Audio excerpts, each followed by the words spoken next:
message is transmitted at the request of local authorities. At 9:47 a.m. Mountain Time, a disaster of unknown type has occurred at the Black Mesa Research Facility, causing significant damage and failure to various power and communication systems in the surrounding areas. An immediate evacuation order has been issued for all residents within a 75-mile radius of the facility, and on-site military has been dispatched to provide assistance. Make sure to bring an emergency supply of food, water, clothing, first aid kit, flashlights with extra batteries, and battery-powered radios. Follow local evacuation routes, which have been marked by local authorities, and only use one vehicle. Do not return to the warning area until the all clear has been given.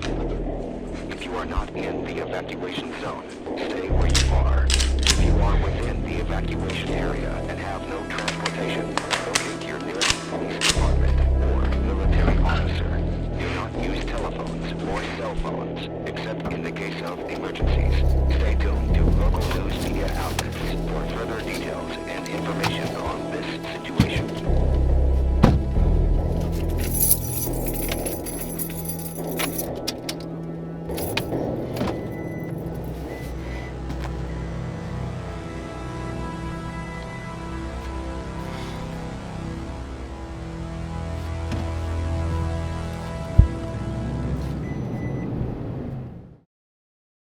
And we're back with another segment of yours truly, breaking down some of the most cringy tactical pew pew.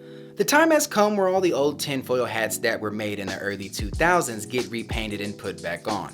Let's be honest, about 2 weeks ago you might have considered spending your whole retirement funding on toilet paper and hand sanitizer. Not saying that it's a good idea to put all your eggs in one basket, and I get it, different strokes for different folks, but if was to really hit the fan, like right now, would you really be prepared? Let's be real with ourselves for a second. No more Instagram fronting, because we all know that nothing is ever planned. Unless you have about 3 commas in your bank account and you randomly resign from all your profits, then we wouldn't be having this conversation right now. Reality is that no matter what comes at us, whether it be an explosion right outside your house and you happen to be in a pooper with, let's just say, you're in the process of wiping, is it more important to hit the cheeks one more time for assurance, or do you hop off the toilet ready to spray rotten walking corpse? Okay, even I wouldn't be ready for Nemesis if he just busted through the door yelling stars. Trust me when I say I'll probably become the biggest snitch that day and rat out Jill Valentine's hiding spot. Jill, if you're seeing this, no hard feelings. And even though I've hoped for a zombie apocalypse to happen, as sad as that sounds, it wouldn't hurt to actually have a plan and prep for worst case scenarios. Yes, that's right, we're talking about the good old bug out bag, also known as the SHTF bag. Since all the commotion has started, I figured right now would be a good time to share my input on what my essential bug out bag currently looks like. And overall, the goal is to hopefully help those who need guidance start the process of a minimalist setup without having to bring extra luggage that could potentially slow you down in a pandemic. Before we check what's in my bag, let's go over the importance of what a bug out bag is and why it might be a good idea to have one. For starters, a bug out bag is a portable carrying sack containing some of the most important items that you would consider life-saving long enough to keep you alive for the end of your travel destination. Which brings me to the fun part of this breakdown. With recent events that have occurred, we know that things can get a little crazy when you aren't prepared, in a sense to where rationality leaves the mental state and people tend to overreact, which then leads to a chain reaction for society, and the rest is history. The solution? You don't rely on an oversupply of Charmin and Johnson & Johnson products to save your life when Judgment Day comes knocking on your door. So now that we've gotten the common sense part out of the way, we can now jump into my setup. The first thing that stands out about my bag is that this isn't your normal G.I. Joe bag that you see on IG. I went with the element of surprise look here, and the North Face Recon backpack is the sack for the job. This low profile look gives you the security you'll need on your long journey. We have tons more ground to cover, so to go more in depth with this bag, I have a link down in the description below. On the side of the backpack is a mesh bottle pocket where you're able to keep hydrated while on the go. Here I have a 32-ounce insulated container because trust me when I say you'll learn real quick when you live in this Texas heat. On the opposite side of the bag is where things start to get interesting. What you're looking at is a real life civilian style smoke grenade. And yes, it is 100% legal. A smoke grenade plays a perfect role for getting yourself out of effed up situations. Under heavy fire and need a retreat, Boom, smoke grenade. Need to save Princess Peach in the castle but too many Koopas at the entrance? Boom, smoke grenade. In critical situations like this, being strategic gives you the upper hand when dealing with hostile environments. The guys over at Patriot Gear Smoke have done a tremendous job developing one of the best smoke grenades out on the civilian market. And just like Call of Duty, holding a spoon down, pulling a pin, and releasing it towards enemy direction, and you just gave yourself an opportunity for a kill streak. If interested and are wondering how to acquire this particular smoke grenade, I have a link down in the description below.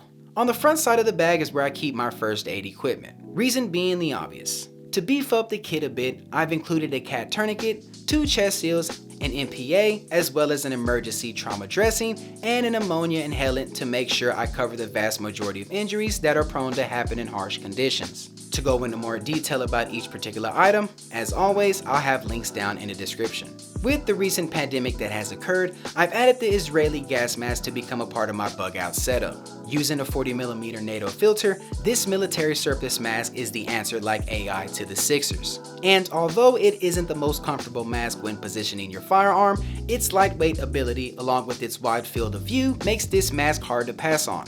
Oh, and for the price of $99, I just might buy my dog one. Opening up to the first pocket of the bag is where I keep the smaller items like a traveling tissue, hand warmers, an emergency aluminum blanket which reflects up to 90% body heat to keep you warm, and a poncho. To all you real preppers out there, bet you weren't expecting that, huh? On to the middle section of the bag. I've chosen to add 4 12-hour chem lights to my bug out setup because not only can they be used for emergency lighting, but they can also be used for several other applications as well. I highly recommend adding chem lights to your bug out bag if you have the extra real estate. And though I'm not really high on keeping pencils and such in my setup, I've added them just in case my cell phone goes out with an EMP strike. Too many sci-fi movies, yeah, I know. Speaking of cell phone, I've included this portable charger which, on a full charge, should last up to about 4 to 5 charges. It's universal, meaning it'll even carry those disgusting Android phones. I'm kidding. I was reaching a bit with adding Aveeno lotion, but you'll get over it. And of course, the unsung hero of the process is this hand sanitizer that I bought from eBay for $10,000. A couple of years from now, this will probably go over most people's heads. There's a Velcro section of the bag which is a more discreet type pocket. I keep my Huggies there, you know, when nature calls. I also keep 6 AA and 6 AAA batteries because these are the most common batteries that you'll most likely see in any household. And last but not least, 3 Surefire 123A lithium batteries for the Surefire X300 UA that I carry on my Glock 17. To finish off the hygiene section of the bag, I've packed a travel size deodorant. On to the munchies part of the bag. I'm really big on probiotics, which are natural and it provides strength to the digestive system and also the immune system. When it comes to eating, the key here is to pack light but also give you enough energy throughout the day. Oatmeal is a good option for quick carbs that can be broken down fast in the body. Another option are plant protein bars. On to the final part of the bag. Extra clothes play an important role when traveling, but here I've only packed 1 pair. Like I said before, I've only expect to bug out for a maximum of 3 days. But this also frees up more space in the bag, which brings me to the bread and butter of this bug out setup. Extra ammo. The backup ammo to your backup ammo. The ammo you go to when you run out of ammo on your chest rig or any rig. I've included the 3 common rounds in magazines as an example on how much you could carry without going overboard in weight. Also, running into friendlies that may carry these cartridges can show support as well. We've now come to the final part of the bag, which will do the bag justice if you ever become a target. If you've seen my EDC Transit Sling video, then you're no stranger to this 8.5 by 14 inch level 3A soft armor. The slit in the back of the recon bag is the perfect size to hold any soft armor of these dimensions if you're in need of some extra protection.